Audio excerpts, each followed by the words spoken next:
सीमापुर नामी गांव में विक्रम नाम का एक आदमी रहता था। वो एक नंबर का कामचोर और लालची इंसान था। वो कोई काम भी नहीं करता था, लेकिन सपने राजा महाराजा वाले देखता था। सब गांव वाले उसे निकम्मा कहते थे। विक्रम का एक दोस्त था जिसका नाम प्रकाश था, और वो भी इसकी तरह आवारा था।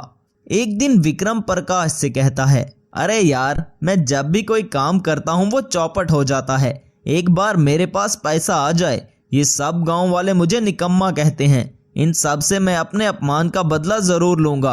अरे दोस्त, फिर तो तुम इस जन्म में अपना बदला नहीं ले पाओगे। ये सुनकर विक्रम ने कहा, अरे तुम मुझे जानते नहीं हो। मैं किसी न किसी तरह धनवान होकर इन गांव वालों पर राज करने का बंदोबस्त कर ही लूंगा। एक दिन विक्रम अपने एक दोस्त के गांव में जाता है। तब वो विक्रम को बताता है, हमारे गांव के पास वाले जंगल में एक स्वामी जी रहते हैं। वो बहुत पहुंचे हुए बाबा हैं। मैंने सुना है वो जिसको भी अपना चेला बना लेते हैं वो रातों रात अमीर हो जाता है। लेकिन वो स्वामी किसी लुच्चे लिफंगे को अपना चेला नहीं बनाते, बल्कि एक अच्छे व्यक्ति को अपना चेला बनाते हैं। अगर तुम एक बार उस स्वामी के चेले बन जाओ तो तुम्हें अमीर होने से कोई नहीं रोक सकता। ये सुनकर विक्रम ने कहा, अगर वो स्वामी इतना ही पहुंचा हुआ है तो तुम जाकर उसके चेले क्यों नहीं बन जाते। ये सुनकर उसका दोस्त कहता है, अरे वो स्वामी इसी गांव का है ना, और वो मुझे अच्छे से जानता है। तुम तो इस गांव में नए आए हो। तुम इस स्वामी जी को कोई भी झूठी कहानी सुनाकर उनके चेले बन जाना। विक्रम को अपने दोस्त की बात बहुत अच्छी लगती है और वो कहता है, अरे मैं अमीर बनने के लिए तो कुछ भी कर सकता हूँ। अगले दिन विक्रम जंगल में जाता है। वहां वही स्वामी जी बैठे थे। तब विक्रम जाकर स्वामी जी से कहता है, स्वामी जी, मैं दूसरे गांव से आया हूँ। वहां आग लगने की वजह से मेरा सारा परिवार मारा गया।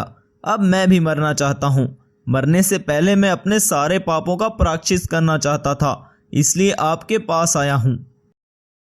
ये सुनकर स्वामी जी ने कहा, अरे बेटा, तुम मरना क्यों चाहते हो? ये तो ऊपर वाले की मर्जी थी। तुम अब अपना एक नया जीवन शुरू करो। ये सुनकर विक्रम ने कहा, लेकिन बाबा, मेरे पास अब कुछ भी नहीं है। मेरे सारे जीवन की जमा पूंजी भी जल गई। अब तो मेरे पास कुछ भी नहीं बचा और घर भी नहीं है। ऐसा सुनकर स्वामी जी वहां पर बहुत सारा सोना प्रकट करते हैं और विक्रम से कहते हैं, बेटा, तुम ये सारा खजाना ले जाओ और अपना जीवन एक नए सिरे से शुरू करो। विक्रम उस खजाने की मदद से अपने गांव में एक बहुत बड़ा घर बनवाता है। विक्रम अब बहुत धनवान हो चुका था। ये देखकर सभी गांव वाले भी चौंक जाते हैं कि आखिर इसके पास इतनी दौलत कहां से आई। विक्रम के पास बहुत दौलत आ चुकी थी, इसलिए वो गांव वालों से बदला लेने के लिए एक साइंटिस्ट से रोबोट लेकर आता है।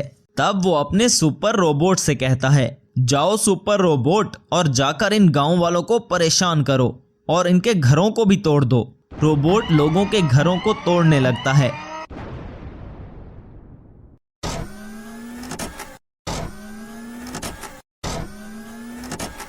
ये देखकर गांव का एक आदमी पुलिस को कॉल करता है, अरे सर, हमारे गांव में एक विशाल रोबोट आ चुका है और वो पूरे गांव में तबाही मचा रहा है। आप कृपया हमें बचाइए। पुलिस इस रोबोट को रोकने के लिए गांव में आती है। पुलिस के कुछ नौजवान रोबोट पर गोलियां बरसाते हैं, लेकिन रोबोट पर गोलियों का कहां असर था। वो रोबोट पुलिस की सारी गाड़ियों को तबाह कर देता है।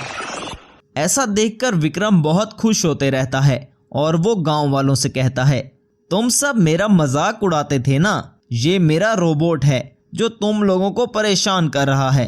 ये सुनकर गांव का एक जवान जिसका नाम अमर था, वो अपने दोस्त अजय के पास जाता है जो एक साइंटिस्ट था। अमर अजय को विक्रम के बारे में सब कुछ बताता है।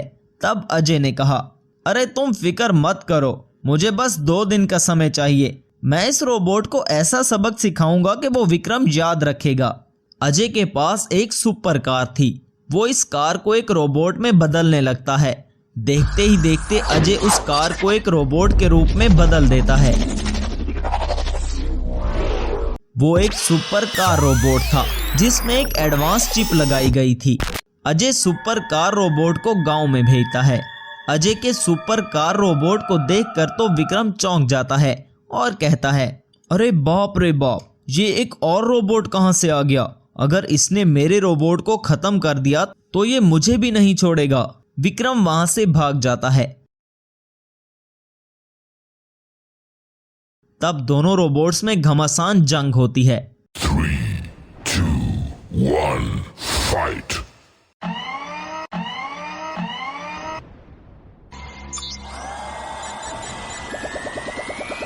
सुपर कार रोबोट विक्रम के रोबोट को खत्म कर देता है। विक्रम को भी पुलिस अरेस्ट करके अपने साथ ले जाती है। सीतापुर नाम का एक खूबसूरत गांव था। एक दिन सीतापुर में एक जंगली राक्षस घुस आता है। तब उसे रोकने के लिए वहां पर पुलिस आ जाती है, लेकिन उस राक्षस पर पुलिस की गोलियों का कोई असर नहीं हो रहा था। तब एक गांव वाला कहता है, अरे ये राक्षस इस गांव में कहां से आ गया? अब तो ये हमारे सारे गांव को तबाह करके ही छोड़ेगा। तब वो गांव वाला शहर के एक साइंटिस्ट के पास जाता है और कहता है, बेटा हमारे गांव में एक खतरनाक राक्षस घुस आया है। इस राक्षस ने पुलिस को भी वहां से मार भगाया। अब तुम ही हमारी मदद कर सकते हो। ये सुनकर रमेश ने कहा, आप फिक्र मत करें चाचा, मेरे पास एक मैजिकल आरसी कार है। मैं अभी जाकर उस राक्षस को सबक सिखाता हूँ। रमेश अपनी आरसी कार पर उस गांव में जाता है। तब वहां वो राक्षस सब घरों को तोड़ रहा था। ये देखकर रमेश एक रिमोट कंट्रोल का बटन दबाता है, जिससे वो कार एक जायंट सुपर कार रोबोट में ट्रांसफॉर्म हो जाती है। रमेश अपने रिमोट कंट्रोल से उस कार रोबोट को ऑपरेट कर रहा था, इसलिए वो आरसी कार रोबोट उस राक्षस पर हमला कर देता है।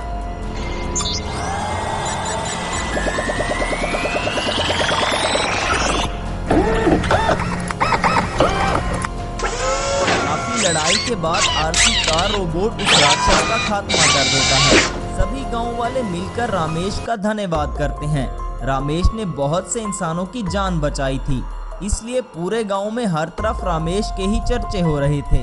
रमेश का आरसी कार रोबोट सब गांव वालों के लिए एक मसीहा बन चुका था। इस बात का पता शहर में एक बुरे साइंटिस्ट को चलता है, जो खुद को इस दुनिया का सबसे बड़ा साइंटिस्ट समझता था। उसका नाम करण था। तब करण कहता है, ये रमेश एक रोबोट बनाकर खुद को आखिर इस दुनिया का सबसे बड़ा साइंटिस्ट समझता है। मैं इससे ये रोबोट खरीदकर खुद इस दुनिया का सबसे बड़ा साइंटिस्ट बन जाऊंगा। फिर मेरा इस दुनिया पर राज करने का सपना भी पूरा हो जाएगा। करण एक बुरा साइंटिस्ट था, इसलिए वो इंडिया में अपना आतंक मचाकर वहां पर राज करना चाहता था। करण एक सूटकेस में अपने साथ बहुत सारी दौलत लेकर रमेश के पास जाता है और उसे कहता है, रमेश मैं भी एक साइंटिस्ट हूँ, मुझे तुम्हारी ये मैजिकल कार बहुत पसंद आ गई है। मुझे तुम्हारी ये मैजिकल कार चाहिए, इसके बदले में तुम ये सारी दौलत रख लो।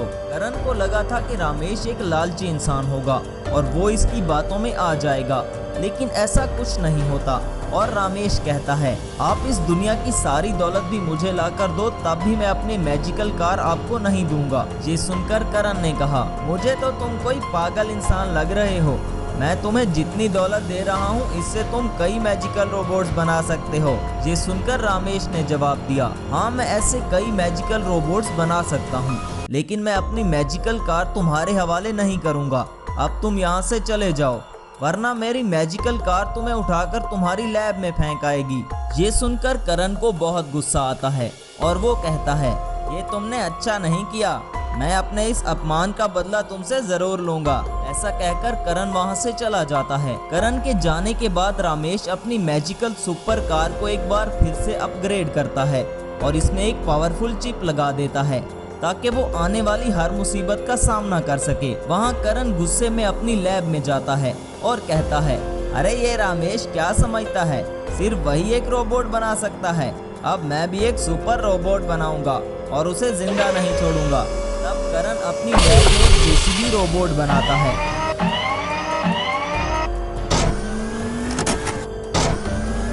और अपने जेसीबी रोबोट को लेकर रमेश के गांव में जाता है।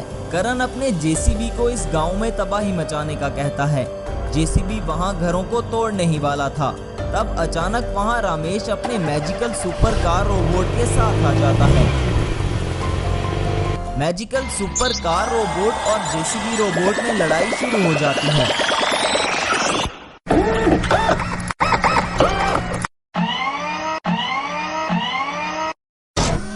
आखिर में रमेश की मैजिकल कार करण के जेसीबी रोबोट को खत्म कर देती है।